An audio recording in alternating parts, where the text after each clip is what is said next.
Vós sois as testemunhas destas coisas. Eu enviarei sobre vós o que meu Pai prometeu. Por isso permanecei na cidade, até que sejais revestidos da força do alto. Essa é a promessa de Jesus ressuscitado aos discípulos. Olá, irmã, olá, irmão, você que acompanha o grupo de Reflexão São Jerônimo. Hoje, nessa quinta-feira da Páscoa, a igreja reservou para nós um texto muito bonito de Lucas 24, que vai do versículo 35 até o versículo 48. Trata-se do último relato da aparição de Jesus em Lucas, que conta como que Jesus se comunicou, entrou em contato, como que os discípulos experimentaram o ressuscitado, como que eles fizeram a experiência da ressurreição.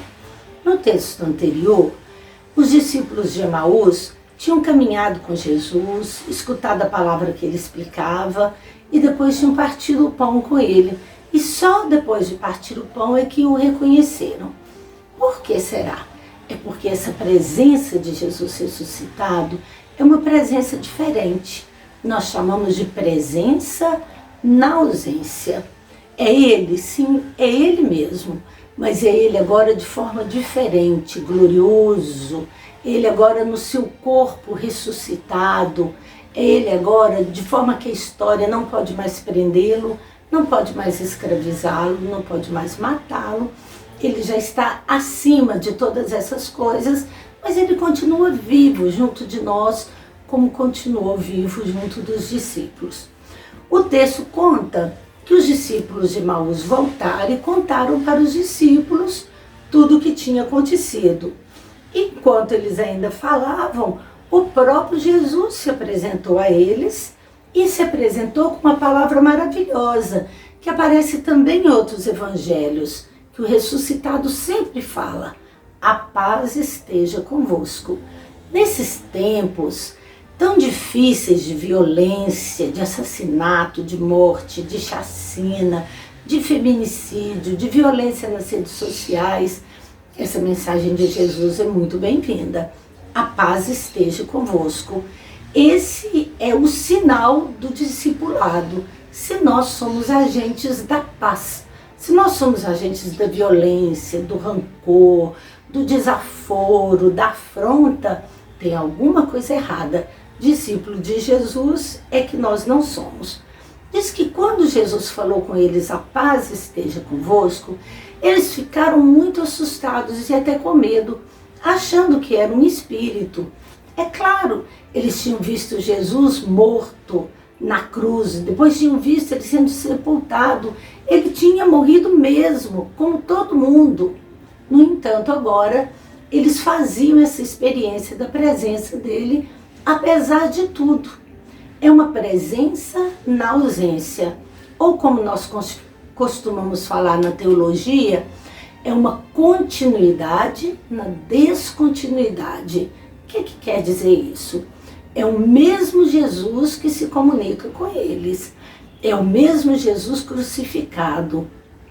É o mesmo Jesus que comeu com eles.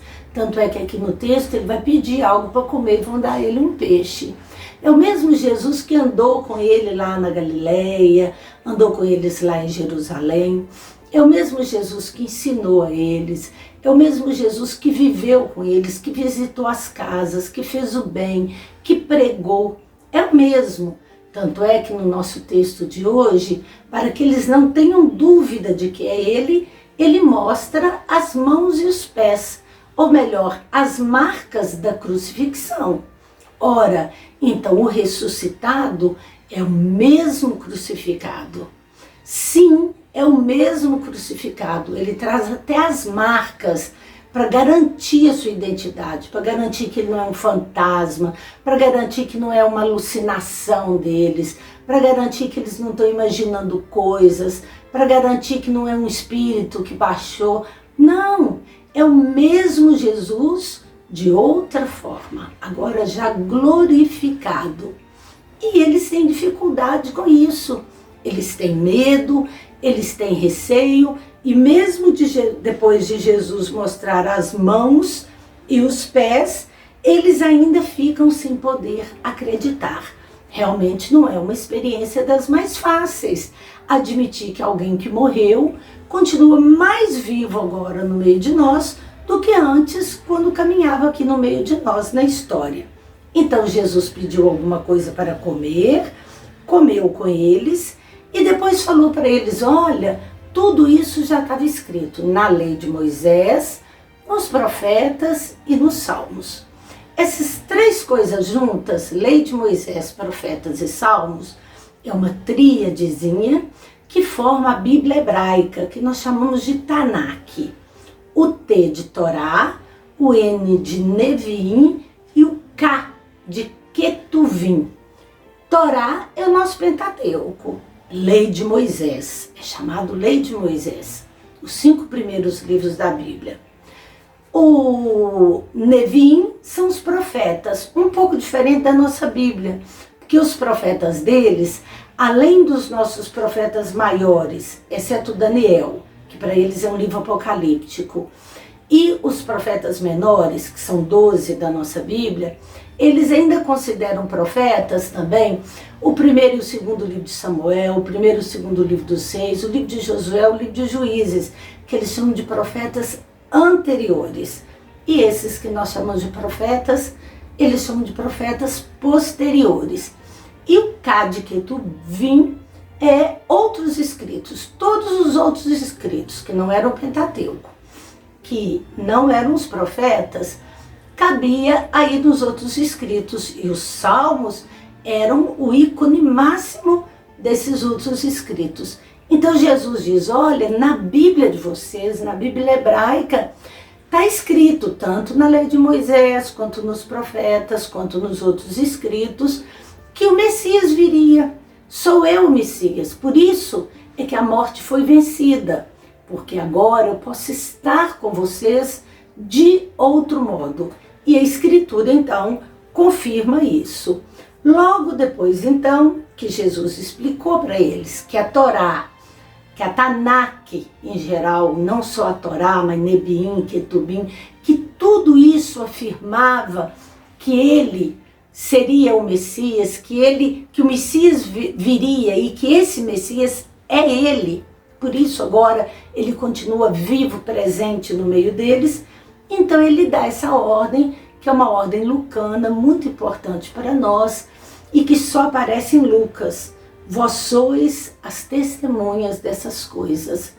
E é para ficar quietinho aí em Jerusalém, até que sejais revestidos do poder do alto, ou melhor, do Espírito Santo.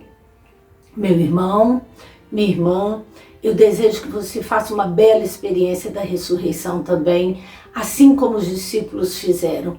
Que você abra o seu coração, os olhos da sua mente, da sua interioridade, para reconhecer Jesus numa presença que é na ausência, mas que é tão certeira, é tão segura, é tão viva, é tão verdadeira que nós não podemos duvidar dela. E que, pela força da ressurreição, nós possamos então agora ser testemunhas dele. Nós não vamos ser testemunhas por força própria, nós vamos ser testemunhas pelo poder do alto. Tanto é que em Atos dos Apóstolos, que é a continuidade do Evangelho de Lucas, logo no começo nós temos o evento de Pentecostes, a descida do Espírito Santo sobre os apóstolos, sobre a comunidade reunida, para dizer que eles são testemunhas, mas eles são testemunhas agora pela força do alto. É isso que eu desejo para você, minha irmã, é isso que eu desejo para você, meu irmão. Uma bela experiência da ressurreição. Que o ressuscitado esteja com você, que ele te anime, que você se abra para receber o Espírito que ele te oferece e que você possa ser uma testemunha dele em todo lugar onde você está. Uma testemunha da paz, como ele mesmo falou. A paz esteja convosco. Até a próxima.